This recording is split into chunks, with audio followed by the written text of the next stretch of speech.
Primeiro culto de novembro, e o nosso tema do mês é Tesouros Eternos. Repita comigo, 1, 2, 3. Tesouros Eternos. É onde deve estar a nossa busca, nossa satisfação, nossa preocupação, nossos investimentos. Deve estar em tesouros eternos. E é sobre isso que quero ministrar com vocês, aquilo que o Senhor trouxe ao meu coração para essa semana.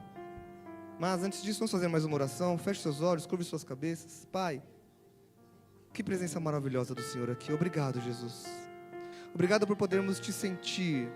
Obrigado, Senhor, por podermos te ouvir. Obrigado por receber de ti os direcionamentos. Ah, Senhor, todo culto é importante. Nós acabamos de ter a palavra cantada, e a palavra cantada é importante demais. Agora entraremos na palavra falada. Espírito Santo, nós pedimos que o Senhor fale conosco.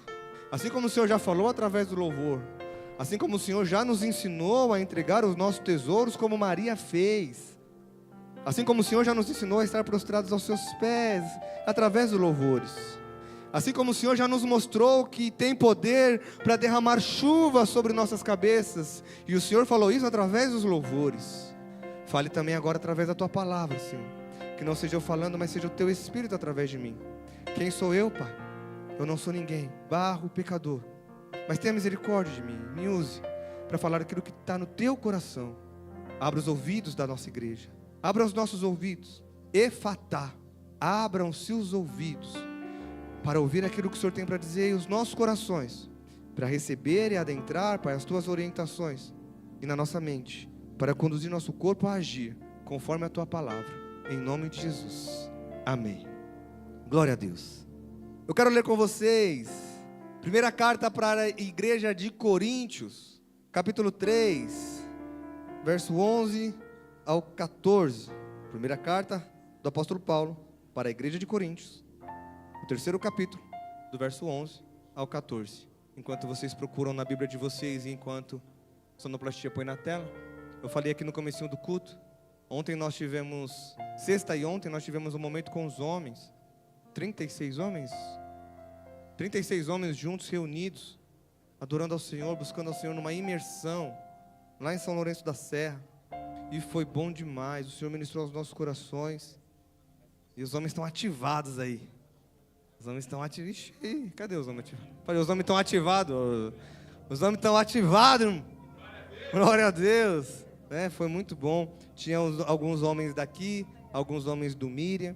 Nós faremos um próximo em breve, em nome de Jesus, onde vai caber todos os homens. Nós tínhamos as vagas limitadíssimas, né? Então foi por ordem de inscrição. Felizmente nem todos conseguiram ir, mas em breve nós faremos um que vai alcançar todos os homens, assim também como as mulheres, né? É que as mulheres têm bastante coisa, né? Os homens estavam meio devagarzinho, né? Não por culpa do líder de homens, tá, gente? O líder de homens é uma benção. Pelo amor de Deus, os líderes, né? O Gilberto, o Leandro, né? Os meninos são uma benção. Mas é por causa de agenda, correria, o homem, né? É meio difícil. Mas enfim, vamos para a palavra. Foi uma benção. Queria compartilhar isso com a igreja. Primeira carta aos Coríntios, capítulo 3, do 11 ao 14, diz assim: porque ninguém pode lançar outro fundamento além do que foi posto, o qual, esse fundamento, é Jesus Cristo.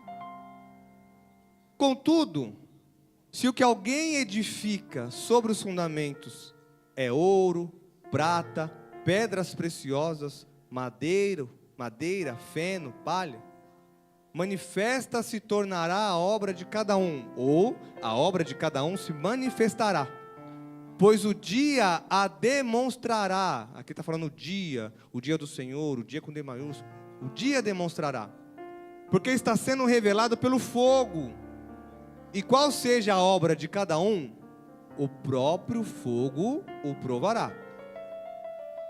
Se permanecer a obra de alguém que sobre o fundamento edificou, esse receberá galardão.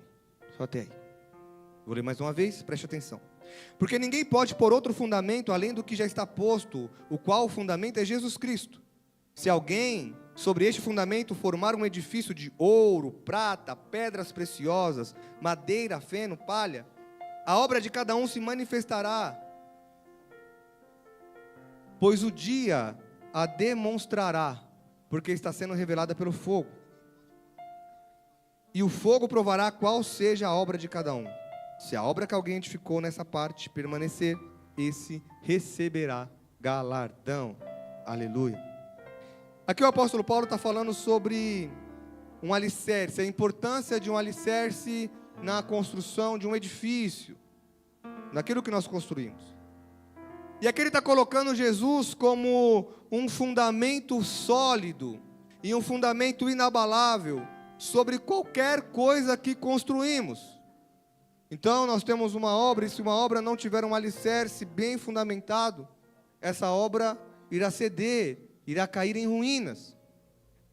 Então Jesus é o nosso alicerce seguro, tanto que em Mateus, capítulo 7, fala sobre um homem que construiu uma casa sobre a rocha, e o outro que construiu a casa sobre a areia. Veio o vento, veio as ondas, veio a chuva, e aquele que está com a casa posta sobre a rocha, a casa permaneceu de pé. Porém, aquele que construiu a sua casa num alicerce frágil, como uma areia, essa casa foi destruída. Então a nossa rocha é Jesus Cristo, e é sobre Ele que nós temos que edificar todas as nossas construções da vida. Sobre Ele que nós temos que edificar todas as nossas coisas, seja espirituais, seja materiais, sejam espirituais, sejam físicas, sejam sublimes, sejam terrenas. Todas as nossas obras, todas as nossas ações devem ser colocadas sobre o edifício, aliás, sobre o alicerce que é inabalável, o alicerce que é Jesus Cristo. E é sobre isso que o apóstolo Paulo está falando. E aí no meio dessa obra que o apóstolo Paulo está falando, sobre essa construção, ele coloca dois tipos de materiais: materiais duráveis e materiais que não duram. E ele fala, como comparação, Raíssa, que você pode fazer uma edificação com obras que são de ouro, com obras que são de prata, com obras que são, com materiais, aliás, que são como pedras preciosas. Ou seja, materiais de resistência, que se passado pelo fogo, e o fogo, provações, que se passado por provações, se passado por fogo, se passado por testes de resistência, esses materiais resistem, esses materiais não se perdem, esses materiais não perdem o valor. Mas você também pode colocar materiais que não duram.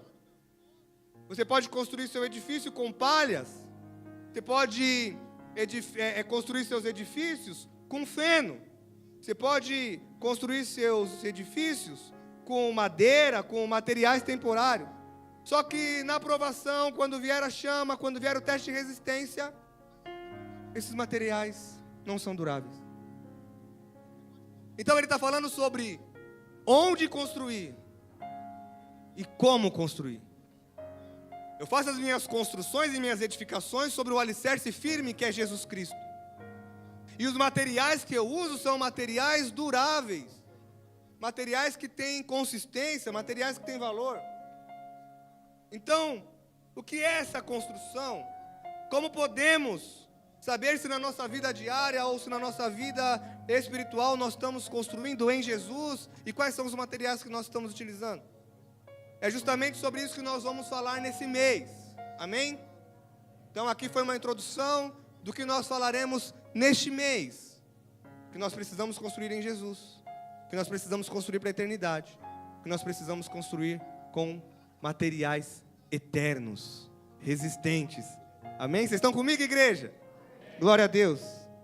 Então, baseado nisso, eu quero explicar algumas coisas sobre tesouros eternos, sobre investir em coisas que têm valor. E na pregação de hoje eu quero falar sobre 3 recursos preciosos que o Senhor nos deu para investirmos na eternidade, para investirmos hoje para a eternidade. E eu chamo isso de 3 T's. Eu já tenho falado sobre isso, pincelado algumas coisas em algumas das minhas mensagens já faz um tempo. que é algo que o Senhor está ministrando no meu coração já faz um bom tempo. Tempo é um recurso, talento e tesouro. Repete comigo: tempo, talento, tesouro. São recursos que o Senhor nos deu para investirmos na eternidade. Tempo é aquilo que você faz, o que você faz com o seu tempo. Talento é quem você é, aquilo que o Senhor colocou dentro de você. E tesouro é aquilo que você tem. Nesse caso, tesouro, eu estou falando de riquezas, tá? De bens, estou falando de tesouros, riquezas. Então eu quero começar falando com vocês sobre um dos recursos que o Senhor nos deu, que é o tempo. E para isso eu quero ler Salmo 90, verso 12. Salmo 90, 12. Onde o salmista ele pede algo ao Senhor. Pode pôr na NVI, por favor, Luan. O salmista ele faz um pedido ao Senhor. E ele fala assim: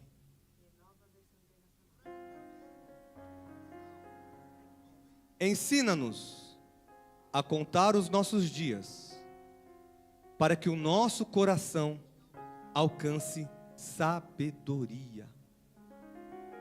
Ensine-nos, Senhor, a contar os nossos dias, para que o nosso coração alcance sabedoria.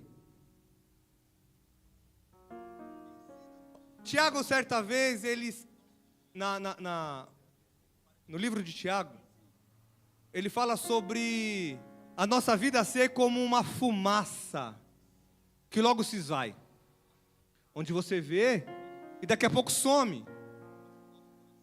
E aí, esse salmo também está falando sobre a brevidade da vida. E nós, nessa altura do campeonato, já entendemos, e se não entendemos, precisamos entender, Marcinho, sobre a brevidade do nosso tempo. A vida é um sopro.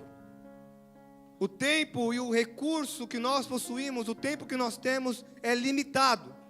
Nós não temos tempo suficiente para esperar demais, para fazer depois aquilo que precisa ser feito, porque na verdade o amanhã ele nem existe ainda. Então pode ser que o tempo que a gente espera que tenha para amanhã não chegue para nós. Ou aconteça algo em nossas vidas que mude o nosso planejamento e faça a gente gastar um tempo que nós não esperávamos gastar. Cada dia que passa não volta. O tempo é limitado e o nosso tempo não dura para sempre. Então o salmista, entendendo esse conceito de que o tempo é limitado, que o tempo passa rápido demais, e hoje em dia está uma loucura o tempo. Está todo mundo sem tempo, está todo mundo correndo, e por mais que todo mundo esteja correndo, está todo mundo atrasado o tempo todo. Você para perguntar para alguém: como que você está? A resposta vem de forma automática: estou bem, corrido. Estou bem, correria. Esses dias eu estava conversando com um amigo, e ele compartilhou, né? A gente estava falando, somos 3 amigos, né? E um desses amigos falou assim: ah, cara, eu estava aqui em casa, de boa, tranquilo, mas na correria. Eu falei: peraí. Não encaixou essa sua fala. Você está de calma, tranquilo, de boa, mas está na correria, ou você está tranquilo, ou você está na correria, meu filho. Virou um hábito falar que a gente está corrido, que a gente está atrasado. Por quê? Porque o tempo é curto e parece que, assim como diz a palavra, o Senhor está abreviando os dias. Parece que 24 horas não são 24 horas. Parece que 24 horas são 6 horas. O dia amanhece e já está acabando, e você fala: meu Deus, não fiz nada que eu tinha que fazer.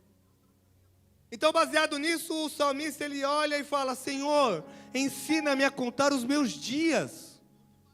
Ensina-me a olhar para o tempo e me planejar.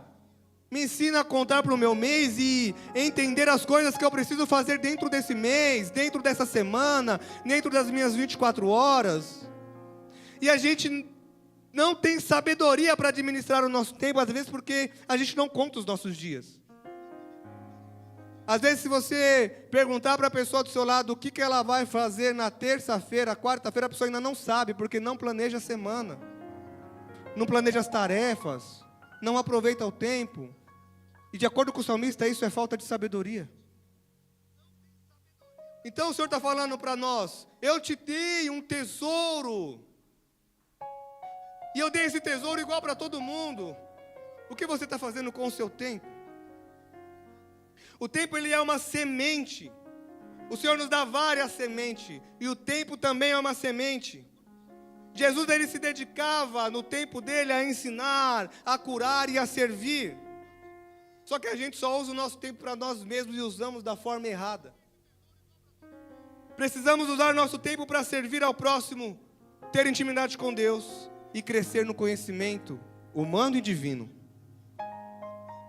Às vezes a gente gasta 3, 4 horas num tempo desperdiçado, e a gente poderia usar esse tempo para crescer em Deus e crescer como ser humano. Crescer como pessoa, ler um livro, buscar sabedoria. Às vezes até mesmo ter um tempo de descanso com a família, que a gente não usa. Efésios capítulo 5, verso 15 ao 17 diz assim, vocês estão comigo? Diz assim, Efésios 5, diz do 15 ao 17. Tenha cuidado com a sua maneira de viver, que não seja como insensatos, mas como sábios, aproveitando ao máximo cada oportunidade. Por quê? Porque os dias são maus. Portanto, não sejam insensatos, mas procure compreender qual é a vontade do Senhor. Aqui o apóstolo Paulo, escrevendo para a igreja que estava em Efésios, ele nos dá algumas lições que eu quero compartilhar com você com relação a este versículo. A primeira coisa que ele fala é: tenha cuidado com a maneira que você vive. No verso 15, tenha cuidado com a maneira que você vive. Não viva como insensato, viva como sábio. No 15. Aqui ele está falando para você: ei, cuida da sua vida. Cuida da sua vida. E aqui ele está falando tanto no sentido de cuidado com a própria vida, como você gastar seu tempo cuidando da sua vida e não da vida dos outros. Porque a gente desperdiça muito tempo, às vezes, fazendo coisa que não tem nada a ver com a gente, ou fazendo coisa que não tem nada a ver para Deus.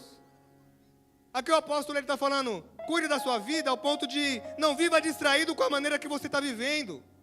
Não viva distraído com o mundo ao seu redor. Não fica distraído com as coisas que estão acontecendo à sua volta. Tem gente que anda distraído, tão distraído com a vida, que às vezes tem até aquela placa piso escorregadio, né? Assim, imagina que a pessoa está tão distraída que não percebe os avisos da vida e tomba por não prestar atenção. Aqui o apóstolo Paulo falando: tenha cuidado com a maneira que você vive. Como que você está vivendo? Como que você está usando os seus dias? Isso é um tesouro que o Senhor te deu. Cuidado com o seu próximo passo. Viva a vida não como um espectador que só fica assistindo, mas viva a sua vida entendendo que Deus, ele é o diretor da sua vida, o roteirista, e você é o ator principal. Vocês estão comigo, igreja? Então ele está falando: tenha cuidado com a sua vida. E aí depois ele dá outra lição, no verso 16. Aproveite cada oportunidade. Aproveite ao máximo cada oportunidade, porque os dias são maus. E aqui é o conselho para o cristão, que nós não vivemos os dias maus como o mundo vive, porque nós temos um Deus bom que cuida de nós, mesmo nos maus dias. E mesmo nos dias maus, o Senhor coloca oportunidades na nossa frente, que a gente precisa extrair, para fazer algo de bom. Nós cantamos aqui, Maria Madalena, ela aproveitou uma oportunidade de adoração, onde nem tinha aquela oportunidade, porque Jesus estava falando. Ela interrompeu Jesus, ela parou todo mundo, falou: essa é a oportunidade. Eu estou aproveitando essa oportunidade, porque eu já entendi que daqui a pouco o meu Senhor não vai estar aqui. Possa ser que amanhã eu não tenha a oportunidade de prestar um culto ao Senhor como eu quero, com meu tesouro. Então eu vou aproveitar esse dia hoje. E aí nós temos oportunidades nos dias desperdiçados. John Wesley, ele fala uma frase que diz assim, preste atenção: faça todo o bem que puder, por todos os meios que puder, de todas as maneiras que puder, em todos os lugares que puder, para todas as pessoas que puder, durante o maior tempo que puder. Puder. Faça todo o bem que puder, por todos os meios que puder, de todas as maneiras que puder, em todos os lugares que puder, para todas as pessoas que puder, durante o maior tempo que puder. Ou seja, aproveite ao máximo cada oportunidade de ser um cristão autêntico, independente de para quem, aonde, quando e como. Porque nós só temos essa vida para utilizar esse tempo. Tiago, uma vez pregando aqui, ele falou uma frase que me marcou muito até o dia de hoje, tanto que eu vou compartilhar aqui. Nós só temos essa vida para prestar um culto em adoração, enquanto somos provados, ou na dor. É isso, né, tio? Isso me chamou a atenção porque às vezes nós, na provação ou na dor, nós não queremos adorar ao Senhor, irmã Janete. Nós não queremos usar nosso tempo para Deus, quando as coisas estão difíceis, quando estamos nos dias maus. Só que nós, como cristãos, só temos essa vida para dar uma adoração num dia mau ao Senhor. E essa deve ser a nossa maior oferta. Por quê? Porque na eternidade não tem dia mau. Na eternidade não tem dor, não tem aflição, não tem angústia. Então todas as adorações que você der ao Senhor na eternidade vai ser fruto de um coração alegre, porque lá só tem alegria. Então aqui é a única oportunidade que você tem de dedicar o seu tempo em adoração, mesmo na dor. Senhor, está doendo, mas essa é minha oferta de adoração, porque eu só tenho essa vida para passar a provação e te adorar nela. Só que aí a primeira coisa que a gente faz na aprovação é parar de adorar, parar de servir, parar de dedicar tempo ao Senhor. Ah, estou ocupado demais, preocupado com os meus problemas. O Senhor está falando, eu te dei um tesouro, use isso para a eternidade. Faça com que isso seja uma obra de ouro, não uma obra de palha. Que seja uma obra de prata, não uma obra de madeira, de feno, que vai ser provado no fogo. Se o seu dia fosse colocado no fogo, o que sobraria como ouro? Aliás, se o Senhor fosse dono da sua agenda, como seria a sua agenda? E aí o terceiro ensinamento desse verso de Efésios é assim: portanto não sejam insensatos, mas procurem compreender qual é a vontade do Senhor. Então ele está nos ensinando a gastar o nosso tempo como filhos de Deus, porque filhos de Deus são sábios. Os filhos das trevas são insensatos, mas os filhos de Deus são sábios. Então eu tenho que usar o meu tempo como filho de Deus. Gastar todo o meu dia na frente de um celular é sábio? Não é sábio. Gastar todo o meu tempo no videogame é sábio? Não é sábio. Gastar todas as minhas horas na Netflix, na série, é sábio? Não é sábio. É pecado? Não é pecado. Mas é sábio? Não é sábio. Celular, videogame, Netflix não é pecado. Mas se torna um pecado porque vira um Deus, um ídolo nosso, onde a gente investe todo o nosso tempo. Então você precisa procurar usar o seu tempo para fazer a vontade do Senhor, ou para descobrir a vontade do Senhor. Volta no 17, por favor, Luan. Portanto, não sejam insensatos, mas procurem compreender. Sabe por que ele usa a palavra procurar? Procurar dá trabalho. Procurem compreender a vontade do Senhor. Então eu vou usar o meu tempo para descobrir qual que é a vontade do Senhor para mim. Qual que é a vontade do Senhor para este tempo? Qual que é a vontade do Senhor? Eu vou procurar isso. Você só descobre a vontade do Senhor usando o seu tempo trabalhando para o Senhor. Quer saber qual que é a vontade do Senhor? comece a usar o seu tempo hoje para o Senhor naquilo que der, naquilo que você consegue. E nós vamos falar sobre talento agora. Eu descobri minha vida ministerial me jogando, eu já falei isso aqui, me jogando em um monte de ministério. Onde dava eu me jogava. Cresci assim. O Marcinho congregava comigo lá na Missão em Comunhão, quando a gente era adolescente. A gente fazia de tudo, né, Marcinho? Fazia um monte de coisa. Fui tio de criança. Fui até do Ministério de Dança. Você acredita? Fui tio de criança, fui do Ministério de Dança, fui do Ministério de Louvor, fui do Ministério de Discipulado, fui do Ministério de Evangelismo. Inclusive, eu aprendi a pregar ministrando para as crianças. Eu tinha 15 anos.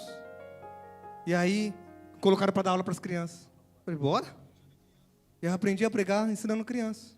Quer descobrir o que o Senhor tem para você? Comece trabalhando, investindo o seu tempo para o Senhor.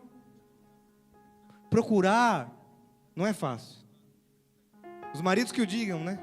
Que às vezes falam assim, a gente não gosta muito de procurar. Fala assim, amor, onde está isso? Aí quando ela fala, não sei, não, vou ter que procurar. Amor, onde está tal coisa? Não sei, não, tem que procurar. Procurar dá trabalho. Procurar investe tempo. Tempo é um tesouro que o Senhor nos deu para investirmos de volta para Ele. Assim como todas as nossas coisas não são para nós, gente. O Senhor nos dá os tesouros para nós darmos para Ele de volta. O poder de adorar ao Senhor, aliás, o privilégio de adorar ao Senhor, o Senhor nos deu para quê? Para entregarmos para Ele de volta. Tempo é um tesouro que nós precisamos plantar para a eternidade. Repete comigo. Tempo é um tesouro que nós precisamos plantar para a eternidade. Olha só como Jesus usava o seu tempo com sabedoria. Porque usar tempo com sabedoria também é falar não para o que não é importante e falar sim para aquilo que é importante. Às vezes a gente não usa o nosso tempo porque a gente fala sim para tudo, para todos e em todos os lugares. O não é tão importante quanto o sim. Ter tempo na agenda como prioridade para o Senhor. Você está ocupado tal dia, tal horário? Sim. Pode fazer isso comigo? Não. É o meu tempo com Deus, pô. Não vou trocar. Fala sim quando tem que falar sim. Fala não quando tem que falar não. É meu propósito? Não. Então é não, não vou fazer. O Senhor me chamou para isso? Não. O Senhor me chamou para isso? Sim, então eu estou. Fala sim quando precisa falar sim. Falar não quando precisa falar não. E essa é uma das minhas orações constantes, Senhor. Eu sempre oro, você já deve ter reparado, não sei se presta atenção nas minhas orações, mas eu sempre falo, Senhor, seja o meu guia, seja o meu GPS, me direciona para a direita, para a esquerda, me ensina a falar sim, me ensina a falar não. Peça isso para o Senhor. Vocês estão comigo? Amém. Como Jesus aproveitou o tempo? Olha só, em 3 anos Jesus jejuou 40 dias. Só de milagres registrados foram 37. Só que tem muitos que a Bíblia não diz. Então, vamos colocar umas 10 vezes mais. O Senhor fez mais de 370 milagres em 3 anos. Em 3 anos, Jesus recrutou 12 pessoas totalmente diferentes e treinou essas 3 pessoas por 3 anos. Jesus pregou em 3 anos em diversos lugares, diversas vezes, para diversas multidões.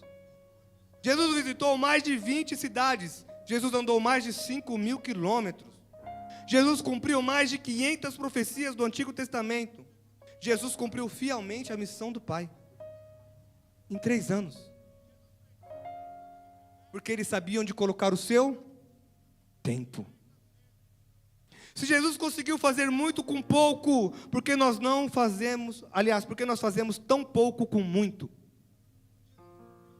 Nós temos para investir no Senhor muito mais do que 3 anos. Mas nós fazemos bem menos do que o nosso referencial maior, que é Jesus Cristo. Aonde estamos investindo o nosso tempo? Talvez a gente não está conseguindo ser como Jesus, controlando o nosso tempo sabiamente, porque nós estamos longe demais dele. Às vezes a gente acha até tempo demais passar um domingo aqui 2 horas. 2 horas num final de semana é pouco para estar com Deus. É pouco, muito pouco. Pouquíssimo. Perto do que nós temos de horas semanais. Só trabalhando, no mínimo, se você é CLT, são 44 horas semanais. De tempo que não é usado para a glória de Deus. Se você não usa sabiamente. Tem gente que consegue glorificar a Deus no trabalho, né? É bom. Mas não espere o tempo ideal. Viva dentro de um tempo real. E o tempo real é hoje, para você servir ao Senhor. Não viva uma nostalgia de passado. Ah, mas lá atrás eu já trabalhei tanto para o Senhor, eu fiz isso, eu fiz aquilo outro. Nem viva uma expectativa de futuro para trabalhar para o Senhor com o seu tempo. Ah, amanhã eu faço. Ah, eu vou terminar minha faculdade primeiro, eu vou casar primeiro, eu vou fazer isso primeiro, depois eu trabalho para o Senhor. Não. O tempo de você plantar para a eternidade é hoje. É agora. É um tesouro que o Senhor nos deu. Vocês estão comigo? Segundo recurso que o Senhor nos deu para plantar para a eternidade, nossos talentos. Então eu falei de tempo e agora eu vou falar de 1 Pedro, capítulo 4, verso 10.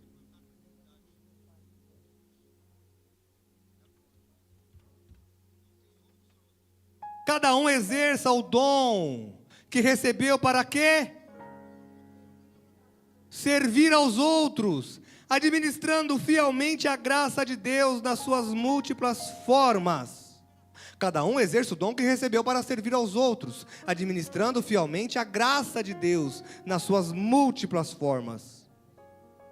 Dons e talentos são presentes que o Senhor nos dá com o objetivo único: servir, entregar, disponibilizar, fazer a alguém. Cada pessoa recebeu talentos únicos, e esses talentos são para a glória de Deus. Os seus talentos, os seus dons não são para benefício próprio, mas são para servir ao reino, são para servir à igreja. Tanto os seus dons quanto os seus talentos. Olha só, 1 Coríntios capítulo 12, verso 4 ao 11 diz assim: ora, existe diversidade de dons, mas o Espírito é o mesmo. Existe diversidade de ministérios. Eu estou em 1 Coríntios, capítulo 12, verso 4 ao 11.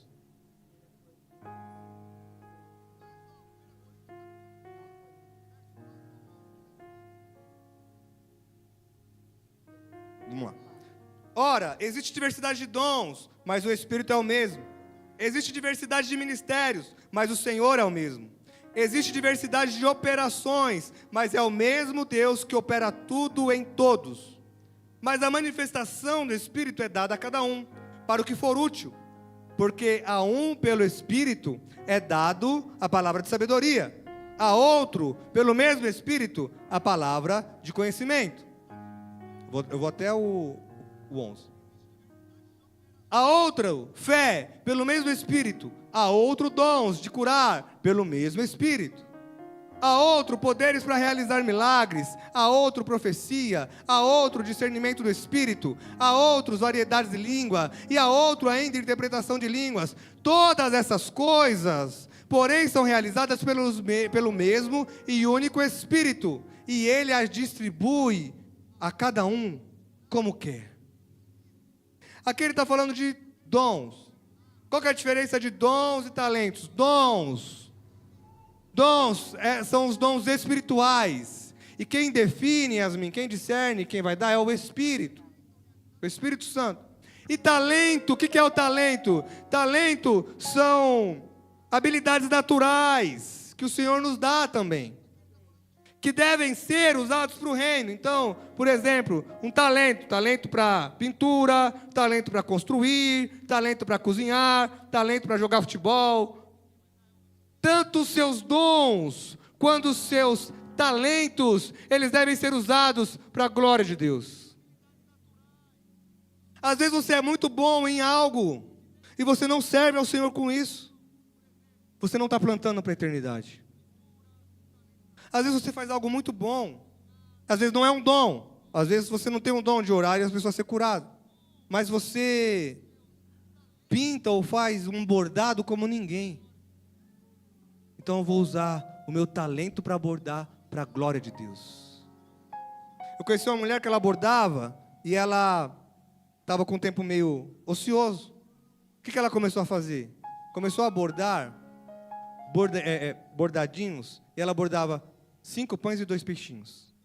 Ela fazia 5 pães, chaveirinho, 5 pães e 2 peixinhos, 5 pães e 2 peixinhos. Para quê? Para entregar para um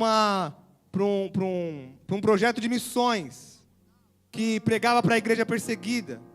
Então você não pode pregar, mas você pode dar um chaveirinho com 5 pães e 2 peixinhos, que representa o evangelho.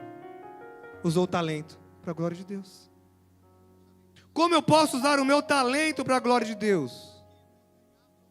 Nós temos muitas pessoas aqui que usam seus talentos para a glória de Deus. A Yasmin tem o talento de fotografia, está no ministério de fotografia. Venilson, cadê o Venilson?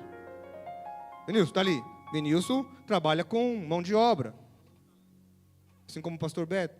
Juntos, cuidam aí da manutenção. Venilson cuida aí da manutenção da igreja. Como que eu posso usar um talento para a glória de Deus? Usando um talento para a glória de Deus.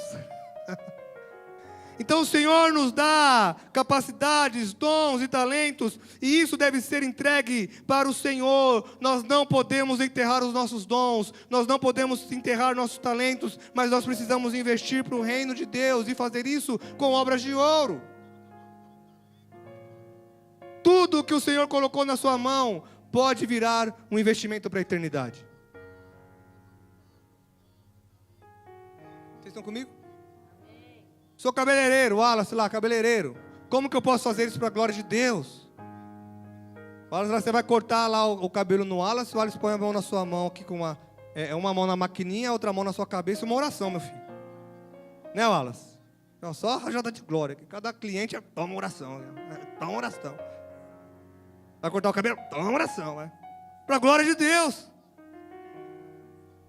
Marcinho faz os salgados, tem uma fábrica de salgado. Cada coxinha é um glória a Deus, meu filho. Cada coxinha é um glória a Deus. Aqui evangelizando com a coxinha. Entendeu? Vai ungido.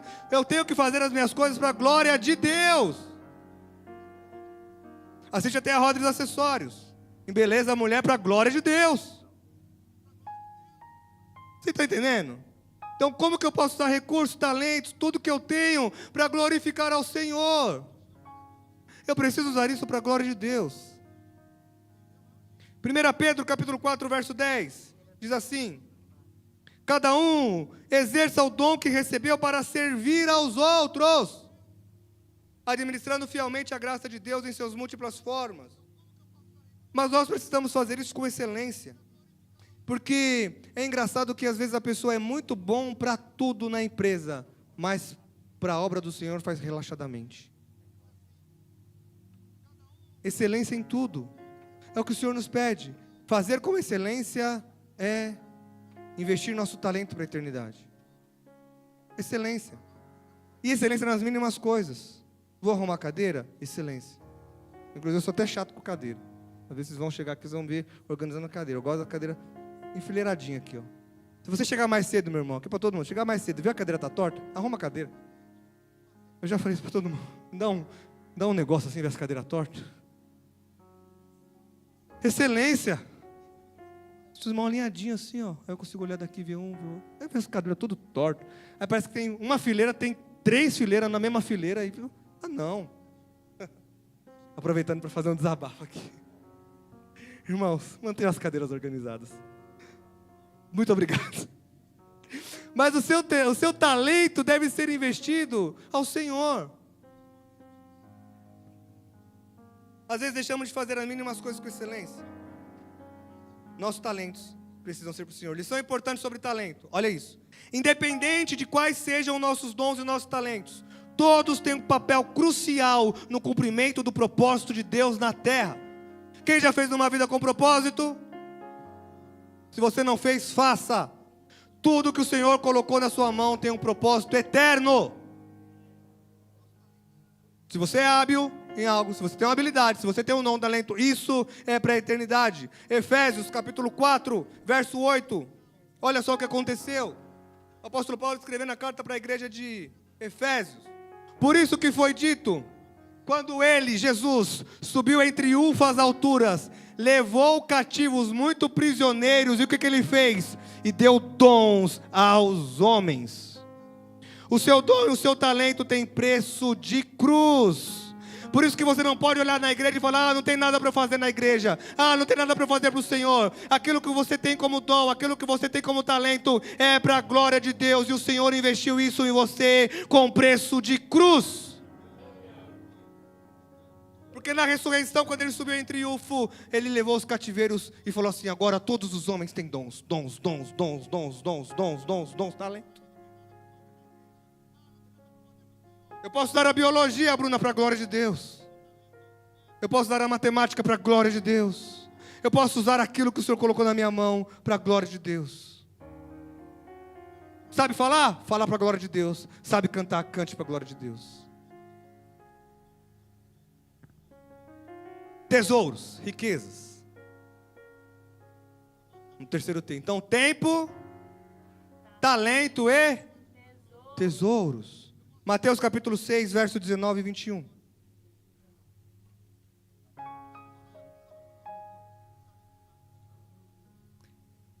Mateus capítulo 6, do verso 19 até o 21. Não acumulem para vocês tesouros na terra, onde a traça e a ferrugem destrói, onde os ladrões arrombam e furtam. Pausa, eu nem ia falar sobre isso. Aqui é Jesus falando sobre riqueza. A gente acha que por a gente ser cristão, nada de ruim vai acontecer com a gente, né? Mas Jesus está falando aqui sobre ser normal. As coisas enferrujarem e as coisas se destruírem. Aí o marido acha que... Aí está 20 anos casado com a mesma geladeira, enferrujada, não quer comprar geladeira nova para a mulher. Mas tá boa. Irmão, a traça e a ferrugem destrói, é normal, é material, é aqui. Deus falou. A cara das irmãs. Eita agora. Mas nós é crente, mas a traça e a ferrugem, meu irmão. É normal, Jesus está falando. Jesus não está falando que o ladrão não vai roubar. Fica atento. Não fica moscando no portão. Fica atento quando sai do carro. Porque o ladrão rouba e furta. Aí às vezes a gente acha assim, né? Que nós somos cristãos, as coisas não podem acontecer com a gente. A ferrugem não pode destruir, o carro não pode bater, o ladrão não pode levar. O Senhor nos livra, amém? Mas não fica moscando.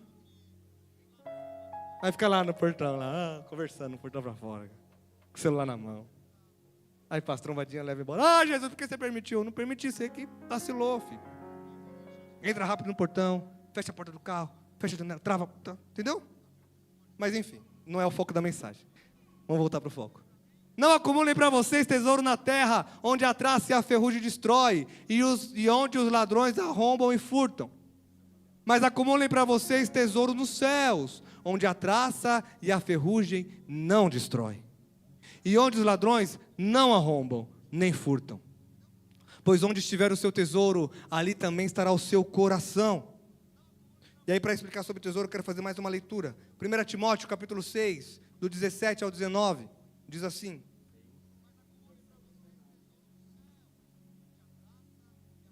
Primeira Timóteo, capítulo 6, do 17 ao 19. Ordene aos ricos deste mundo. É pecado ter riqueza? Não. Ordene aos ricos deste mundo que não sejam arrogantes, nem ponham a esperança na incerteza da riqueza, mas em Deus que de tudo nos provê generosamente para a nossa satisfação. Ordene-lhes, aqui falando ainda para os ricos, ordene-lhes que pratiquem o bem, sejam ricos em boas obras, generosos e prontos a repartir. Dessa forma, eles entesourarão para si mesmo um bom fundamento. Para onde? Para a era por vir. Tesouros eternos. De modo que se envolvam com o que diz respeito à verdadeira vida. Aqui nós estamos falando de tesouros terrestres mesmo, riqueza. O Senhor nos dá tempo, o Senhor nos dá talento, o Senhor nos dá recursos. John Wesley, eu já li uma frase de John Wesley, eu vou ler outra. Falando sobre dinheiro, ele fala assim: ganhe o máximo que você puder. Guarde o máximo que você puder. E doe o máximo que você puder.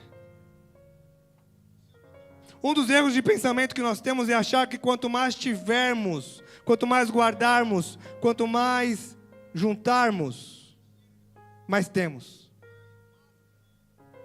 Mas na verdade, generosidade não tem a ver com aquilo que você tem no bolso, mas com aquilo que você tem no seu coração. Repartir, ser generoso, é plantar para a eternidade. Tem pessoas ricas que são mesquinhas.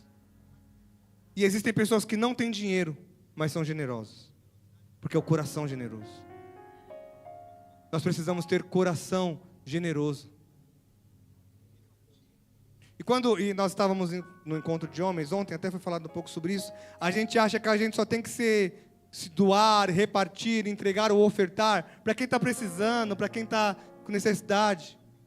O Senhor, na palavra, tem um princípio de honra, que fala sobre você ser generoso e repartir e até ofertar, e não precisa que a pessoa esteja precisando, mas justamente pelo fato que você entender que o seu recurso é do Senhor, e você dá de forma liberal. Salomão precisava de dinheiro? Precisava de dinheiro? O que a rainha de Sabá fez?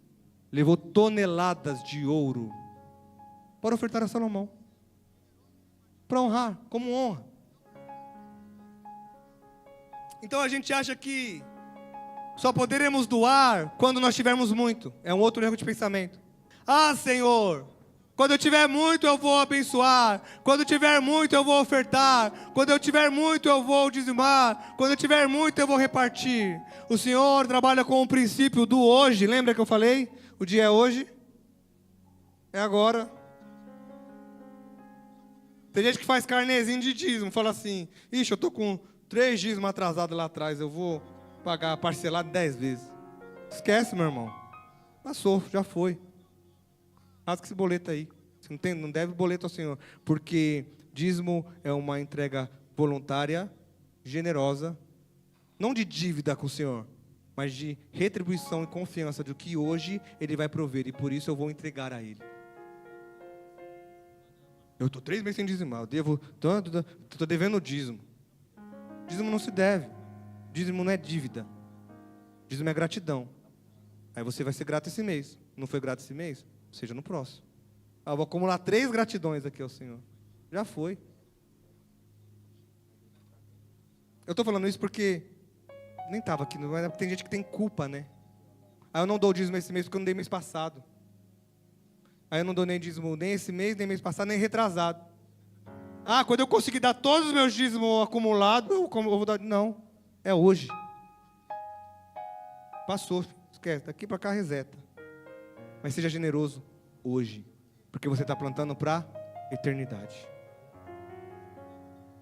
2 Coríntios capítulo 8, do verso 1 ao 5, nos conta uma história que fala muito sobre isso. E eu quero compartilhar com vocês. E eu já vou terminar já já.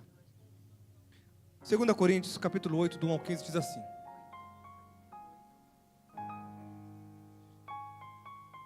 isso. Até o 5. Agora, irmãos, queremos que vocês tomem conhecimento da graça que Deus concedeu às igrejas da Macedônia. No meio da mais severa tribulação, ou seja, eles estavam sendo provados, a grande alegria e a extrema pobreza deles transbordaram em rica generosidade. Pois dou testemunho de que eles deram tudo quanto podiam, e até além do que podiam, por iniciativa própria. Eles nos suplicaram insistentemente o privilégio de participar da assistência aos santos. Não somente fizeram o que esperávamos, mas entregaram-se primeiramente ao Senhor e depois a nós, pela vontade de Deus. O que está acontecendo aqui? Deixa eu te dar um contexto. A igreja de Jerusalém, lá em Jerusalém, estava passando por uma grande necessidade financeira, uma provação. Então Paulo escreve para as igrejas, informando a necessidade de as igrejas enviarem uma oferta para ajudar a igreja de Jerusalém.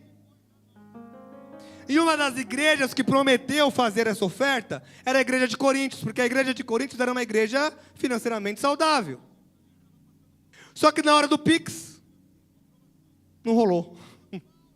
Deu ruim o sistema. Não tinha o QR Code. Não mandaram oferta. E eles tinham prometido. Então Paulo, ele faz essa menção da igreja de Macedônia para o pessoal que estava em Coríntios. E ele fala assim: a igreja de Macedônia está passando por uma extrema pobreza, por uma necessidade terrível também. Mas ainda assim, eles mandaram uma oferta para a igreja de Jerusalém. Qual que são as lições que nós tiramos dessa leitura? Porque Paulo, ele fica assim, indignado. Como vocês que têm não conseguem ajudar, e aquele que não tem consegue. Vocês não estão plantando para a eternidade, Coríntios.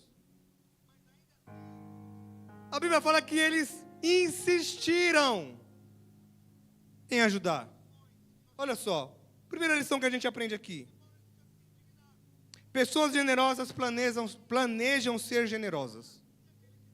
Se você é generoso, você se planeja para ser generoso.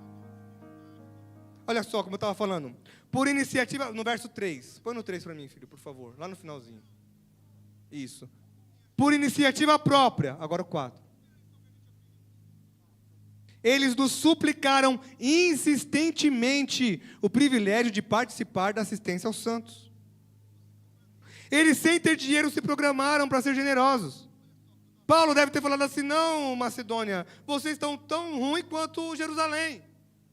Mas eles insistiram: não, Paulo, a gente fez oferta, a gente juntou, a gente trabalhou, levantou recurso para doar, para ser generoso. Não, em Macedônia não precisa. Paulo, eu quero ofertar.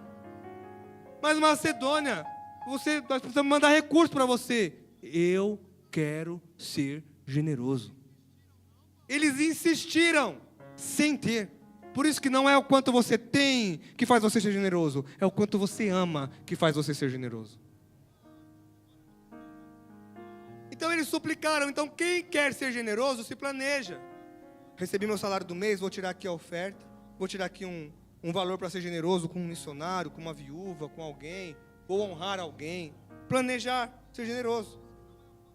Isaías 32, verso 8 diz assim: os generosos, porém, planejam fazer o que é generoso e permanecem firmes em sua generosidade. Põe na NVT, por favor. Aqui está falando sobre nobreza também. No entanto, o homem nobre faz planos nobres e graças aos seus feitos nobres permanece firme. Olha na NVT. Os generosos, porém, planejam fazer aquilo que é generoso e permanecem firmes em sua generosidade. Aí você fala assim: ah, não consigo ser generoso porque não sobra, não dá. Mas por quê? Porque você não se planeja para ser generoso. E o Senhor, Ele retribui a generosidade de cada um. O Senhor, quando você investe o seu tempo ao Senhor, você recebe tempo para fazer as suas coisas. O Senhor faz sobrar tempo. Quando você investe os seus talentos ao Senhor, você recebe novos talentos, novos dons. Quando você é generoso ao Senhor, você recebe recursos do Senhor. Porque, sabe por quê? Porque o Senhor não deve nada a ninguém. Então, pessoas generosas não esperam ficar ricas para ser generoso, mas elas são generosas. A palavra diz que o Senhor é Ele quem dá a semente ao que quer semear. Senhor, eu quero semear. O Senhor fala: então toma a semente. O Senhor dá semente ao que semeia, não é ao que guarda. Porque se o Senhor der uma semente e você guarda, essa semente estraga, perece, não serve mais para nada. O Senhor dá semente, aí você semeia. O que o Senhor faz? Dá mais semente. E aí você semeia. E o Senhor dá mais semente. E você semeia. O Senhor dá semente ao que semeia. Quer um exemplo? Quer receber sabedoria? Ensine aquilo que você já sabe.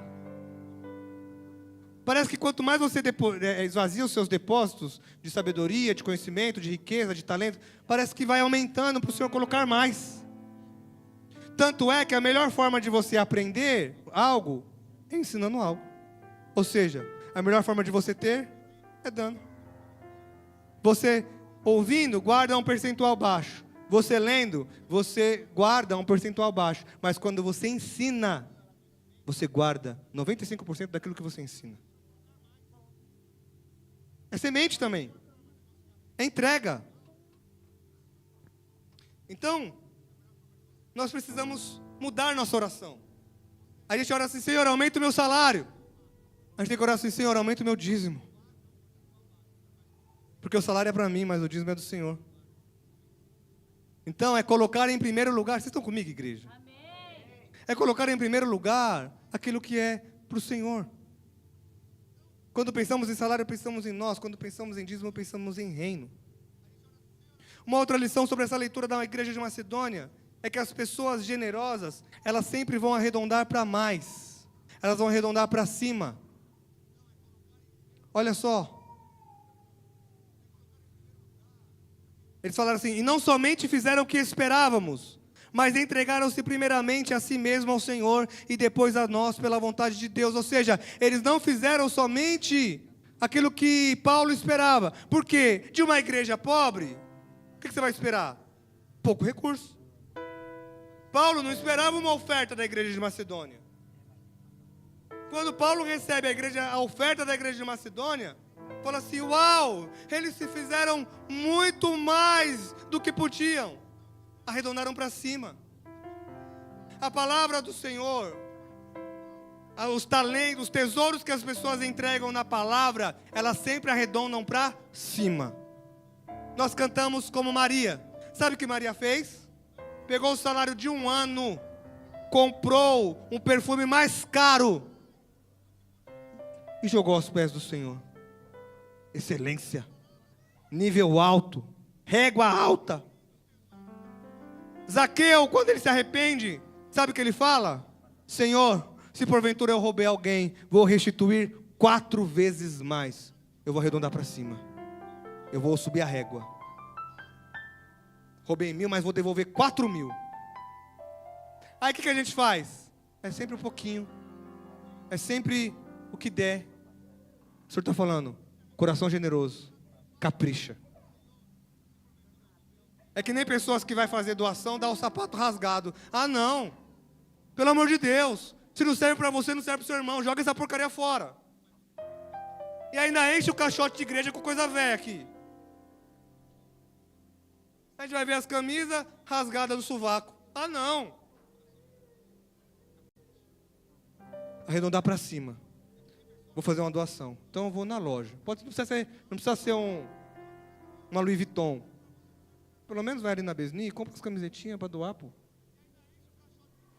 Aí vai ver a doação, tá lá. Celso Pita. Ah, não. Pelo amor de Deus. Arredonda para cima a sua generosidade, meu irmão. Vocês estão comigo? O bom samaritano. O bom samaritano, ele pega alguém que está apanhando na rua, desmaiado. Ele não precisava fazer isso. Passou sacerdote, passou levita, passou um monte de gente que podia ajudar o camarada lá sofrendo e não ajudou. O bom samaritano pegou ele no colo, colocou na hospedaria, pagou a despesa. Sabe o que ele fala? Eu vou voltar aqui. Se precisar de mais coisa, pode usar para ele, que eu pago. Arredonda para cima. Generosidade excelente. Generosidade excelente. Foi tão bom para esse samaritano que a gente fala dele até hoje. Construiu uma história para o Senhor. Provérbios capítulo 21, do verso 25 ao 26. Diz assim. Provérbios 21, do 25 ao 26. O preguiçoso morre de tanto desejar e de nunca pôr as mãos ao trabalho. Algumas pessoas cobiçam o tempo todo, mas o justo gosta de repartir o que tem. Atos capítulo 20, verso 35 diz assim: é melhor dar do que receber. Porque o sentimento de quem dá é um sentimento excelente. Do que quem... Por que é melhor dar do que receber? Porque quem recebe é porque não tem. Então é melhor ter para dar. Já que você tem para dar, reparte. Use o seu tesouro para a glória de Deus, para a eternidade. A palavra do Senhor diz assim: você me viu com fome e não me deu de comer. Você me viu com sede e não me deu de beber. Eu estava preso e não foste me visitar. Eu estava precisando e você não me ajudou. E aí responderam: quando fizemos isso, Senhor? Quando vocês não fizeram isso aos meus pequeninos. Quando vocês não fizeram isso com quem estava precisando. Quando vocês não foram generosos, vocês negaram para mim. A palavra do Senhor diz que homens generosos receberam anjos em sua casa sem saber que eram anjos. Então a gente entende que tudo que o Senhor faz conosco, tudo que o Senhor nos dá pela sua infinita graça e misericórdia, seja tempo, seja talento, seja recursos, tesouros, eles devem ser devolvidos ao Senhor para a glória dEle. Porque se não fosse Ele, nós não teríamos nem tempo, nem talento, nem tesouro. O Senhor, Ele ama tanto dar, que João 3,16 fala que Deus amou o mundo de tal maneira que deu. Amor significa dar. Eu vou dar meu tempo, eu vou dar meu talento, eu vou dar meu tesouro. Quer ver um presente que você pode dar para alguém? Sentar com alguém e conversar 30 minutos, 1 hora, e dar o seu tempo. E dar o seu tempo. Dar uma oferta de tempo. Lembra da oferta da tarde que nós ministramos em harpas e taças? A oferta da tarde, para tudo que está fazendo, e dar uma oferta ao Senhor. Tempo ao Senhor. Faça isso pelo seu irmão também. Às vezes a gente pergunta se o irmão está bem, mas nem quer saber. É só por prática mesmo. Ô irmão, se o irmão parar: ô irmão, você está bem? Estou bem. Aí se a pessoa começa a contar a história: ô irmão, vou orar por você, amém? Dê o seu tempo. Aí você escuta a história. Sabe o que você pode fazer depois? Dar o seu talento. Irmão, como eu posso lhe servir? Como eu posso lhe ajudar? Olha, eu conheço alguém que pode te ajudar. Eu sei fazer isso que pode te ajudar. Ou eu tenho para te ajudar. Tempo, talento e tesouro. Deus amou o mundo de tal maneira que deu. Então que o seu tempo seja dedicado a estar perto do Senhor. Para de gastar tempo ficando longe do Senhor. E você gasta tempo fazendo justamente aquilo que te afasta de Deus. Assistindo filme de terror por 6 horas. Eu já falei aqui de filme de terror. É uma porcaria. O demônio já vem sem a gente chamar. Aí o nome do filme: Invocação do Mal. Ah, não. Não precisa chamar para você invocar não, filho. Está aí o tempo todo querendo te caçar como um leão ao seu derredor. Aí você vai lá, abre sua casa, vai: Invocação do Mal. Ai, que medo. Aí vem: pastor, não estou dormindo à noite. Ah, nem eu. Coloca um monte de porcaria na sua casa. Põe seu tempo com louvor, com adoração, põe um filme de comédia pelo menos para dar risada. Quer ficar tenso, com medo terrível, sai fora. Ah, não. Então invista seu tempo para aquilo que é para o Senhor. Use seus talentos para aquilo que é para Deus e faça com excelência. Aí, como eu falei, a pessoa é muito boa no trabalho. É o melhor. Não, mais um desabafo. Hoje é dia, né? Hoje é dia. Ainda bem que não é Santa Ceia, senão os irmãos vão ter que pedir perdão para os irmãos. Mas nem perdoa mesmo assim. Aí o irmão do trabalho recebe o prêmio a plaquinha de melhor funcionário do mês, meu. Recebe um prêmio assim, flores da empresa, o melhor funcionário que atingiu as melhores metas e não sei o que, não sei o que. Aí chega aqui para fazer a obra do Senhor. Quando vem, chega atrasado, ou não vem, ou não justifica, ou não faz. Quando faz de qualquer jeito, não sei o quê. Ah, não. Lá na empresa, funcionário do mês. Na igreja: irmão, aceita Jesus de novo, porque tá difícil. talentos são dados para serem entregues de volta para o Senhor. É responsável no seu trabalho? Seja responsável na igreja. Faz bem no seu trabalho? Faz bem na igreja. Faz propaganda da empresa para todo mundo. Todo mundo sabe onde você trabalha, o que você faz, o nome do seu chefe, o nome do seu patrão. Nunca falou de Jesus para ninguém. Ah, não. Tempo, talento, tesouros. Que seu tempo seja dedicado a estar com o Senhor. Que o seu talento seja usado para servir a sua igreja local e ao reino. E que o seu tesouro seja dado para glorificar a Deus com generosidade, com dízimo e oferta. Amém, meus irmãos? Ninguém é tão rico que consiga dar tudo. Ninguém é tão pobre que não consiga dar nada. Amém? Vamos orar por essa palavra? Vamos ficar de pé.